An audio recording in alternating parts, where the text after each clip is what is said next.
Hi friends, welcome back to my channel Banu's recipe. இன்றைக்கி நம்ம வீடியோவில் வடை கறி எப்படி செய்கிறதுன்னு பார்க்க போகிறோம். தேவையான பொருட்கள் எல்லாம் ரெடி பண்ணியாச்சு. வாங்க இப்போ இந்த ரெசிபி எப்படி செய்கிறதுன்னு பார்க்கலாம். நான் இன்றைக்கி ஒரு 1/4 கிலோ கடலைப்பருப்பு எடுத்து ஒரு 2 மணி நேரத்துக்கு முன்னாடியே ஊற வச்சு எடுத்து வச்சுருக்கேன். அதை ஒரு மிக்ஸி ஜாரில் மாற்றிக்கலாம். அது கூட ஒரு 2 காஞ்ச மிளகா, ஒரு 1/2 டீஸ்பூன் சோம்பு சேர்த்து வடைக்கு அரைக்கிற மாதிரி நல்லா அரைச்சி எடுத்துக்கலாம். ரொம்ப பேஸ்ட்டாக அரைச்சிடக்கூடாது. இதோ இந்த கன்சிஸ்டன்சி கரெக்டாக இருக்கும். இப்போ நம்ம இதை குட்டி குட்டி உருண்டையாக உருட்டி எண்ணெயில் போட்டு வறுத்து எடுக்க போகிறோம். நான் இங்கே ஒரு பேனில் எண்ணெய் ஊற்றி வச்சுருக்கேன். இந்த எண்ணெய் நல்லா சூடாகிட்டுருக்கு. இப்போ நம்ம இந்த மாதிரி குட்டி குட்டி உருண்டையாக போட்டு பாதி வறுக்கிற அளவுக்கு நல்லா வறுத்து எடுக்க போகிறோம். ஏன்னா நம்ம இது திருப்பி வர வேக வைக்க போகிறோம். அதனால் பாதி வெந்தால் போதும். இது ஒரு மெத்தடு. இதையே அடை மாதிரி சுட்டுட்டு அதுக்கப்புறம் பிச்சு போட்டு வடைக்கறி செய்கிறது இன்னொரு மெத்தடு. இட்லி தட்டில் கூட வச்சு வேக வைக்கலாம். நிறைய மெத்தட் இருக்குது. நான் இது ஈஸியாக இருக்கும்ன்ட்டு உங்களுக்கு இந்த ஈஸி மெத்தடை இன்றைக்கி நான் செஞ்சு காமிக்கிறேன்.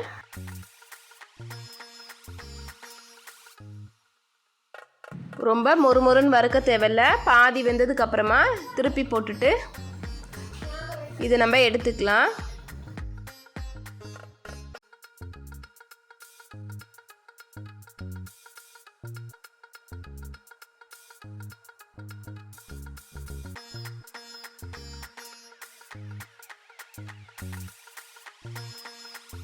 இதே மாதிரி எல்லாத்தையும் நம்ம வறுத்து எடுத்துக்கலாம்.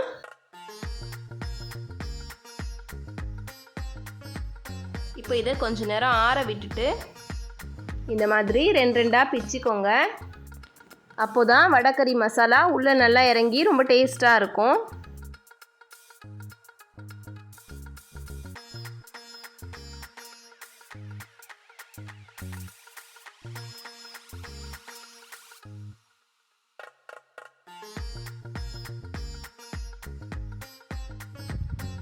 வடைக்கறி செய்கிறதுக்கு வடை ரெடி பண்ணியாச்சு. இப்போ நம்ம மசாலா ரெடி பண்ண போகிறோம். நான் இங்கே ஒரு பேன் வச்சுருக்கேன். அதில் 1 ஸ்பூன் எண்ணெய் ஊற்றிக்கிறேன்.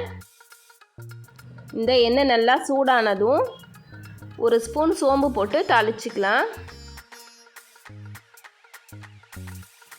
அது கூடவே கிராம்பு, பட்டை, பிரிஞ்சி இலை இதெல்லாம் போட்டுக்கலாம். இந்த 3 தான் வடைக்கறிக்கு டேஸ்ட் கொடுக்கும். அதனால் மிஸ் பண்ணிடாதீங்க. இது கூட 2 பச்சை மிளகா, 2 காஞ்ச மிளகா, நீல வாக்கில் நறுக்கின 2 பெரிய வெங்காயம் இதெல்லாம் போட்டு நல்லா வதக்கிக்கலாம்.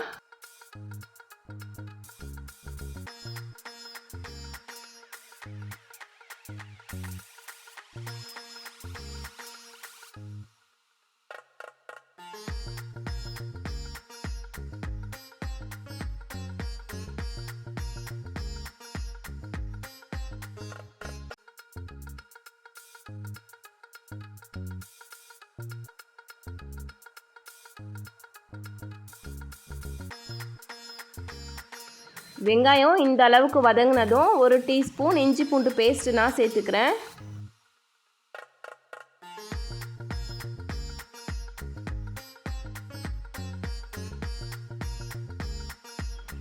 இஞ்சி பூண்டும் பாதி வதங்கிடுச்சு. இப்போது 2 பொடியாக நறுக்கின தக்காளி இதில் சேர்த்துக்கலாம். இப்போது இந்த வெங்காயமும் தக்காளியும் சேர்ந்து நல்லா வதங்கணும்.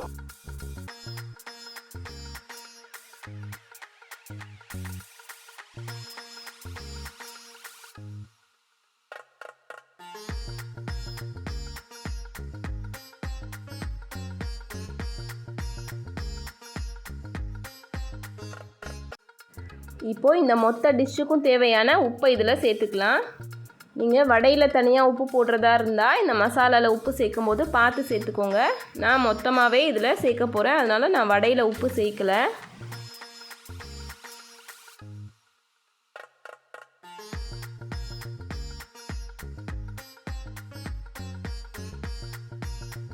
இப்போது கருவேப்பிலை,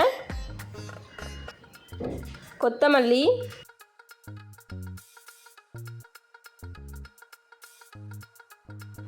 மஞ்சள் தூள்,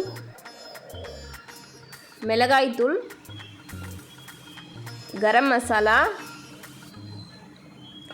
தனியாத்தூள், இது எல்லாத்தையும் சேர்த்து நல்லா மிக்ஸ் பண்ணிக்கலாம். இந்த மசாலா கொஞ்சம் வெந்ததும் இப்போ இந்த டிஷ்ஷுக்கு தேவையான அளவு தண்ணி இதில் சேர்த்துக்கலாம். நான் ஒரு 1/2 லிட்டர் தண்ணி சேர்த்துருக்கேன். உங்களுக்கு தண்ணி எவ்வளோ தேவைப்படுதோ அந்த அளவுக்கு நீங்கள் சேர்த்துக்கோங்க. இப்போ ஒரு 10 நிமிஷத்துக்கு இந்த கிரேவி நல்லா வேகணும்.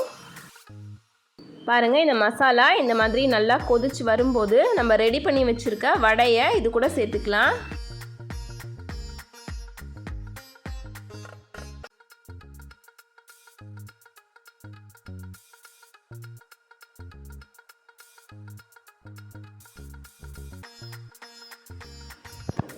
இப்போ இந்த மசாலாவோட இந்த வடையை நல்லா மிக்ஸ் பண்ணிக்கணும். பாருங்கள், பார்க்கவே ரொம்ப சூப்பராக இருக்குது. வாசனை மூக்கு தொலைக்குது. இது சமைக்கும் போதே எனக்கு பசிக்க ஆரம்பிச்சிடுச்சு. அந்த அளவுக்கு ரொம்ப சூப்பராக வந்திருக்கு. இதே மாதிரி நீங்களும் ட்ரை பண்ணி பாருங்கள்.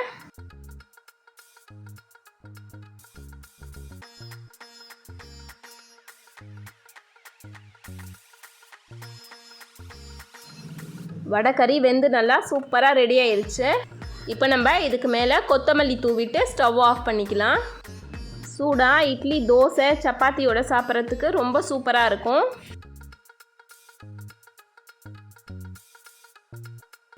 இப்போ நம்ம இதை ஒரு பவுலில் மாற்றிக்கலாம். என்னுடைய சேனலை புதுசாக பார்க்குறீங்கன்னா மறக்காமல் சப்ஸ்கிரைப் பண்ணிக்கோங்க. பக்கத்தில் இருக்க பெல் ஐக்கானையும் ப்ரெஸ் பண்ணிக்கோங்க. அப்போ தான் நான் போடுற வீடியோஸ் உங்களுக்கு நோட்டிஃபிகேஷனில் வரும். வீடியோவை ஃபுல்லாக பார்த்துட்டு பிடிச்சிருந்தா உங்கள் ஃப்ரெண்ட்ஸ்க்கும் ஷேர் பண்ணுங்கள். இதே மாதிரி இன்னொரு இன்ட்ரெஸ்டிங்கான ரெசிபியில் உங்களை மறுபடியும் மீட் பண்ணுறேன். அது வரைக்கும் பாய். தேங்க்யூ.